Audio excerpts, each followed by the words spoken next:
पोहरादेवीचे महंत सुनील महाराज लोकसभेच्या मैदानात उतरले आहेत।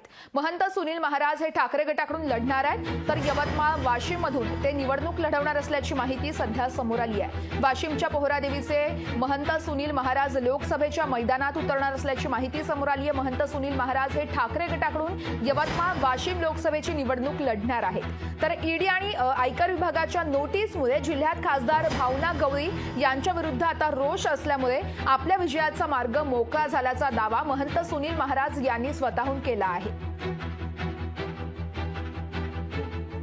लोकसभेच्या निवडणुका यामध्ये यवतमाळ वाशिम या लोकसभामध्ये काही दिवसापूर्वी माननीय उद्धव बाळासाहेब ठाकरे यांच्याशी माझी सकारात्मक चर्चा झाली। या सकारात्मक चर्चेमध्ये माननीय उद्धव साहेबांनी मला कामाला लागण्याचे आदेश दिले।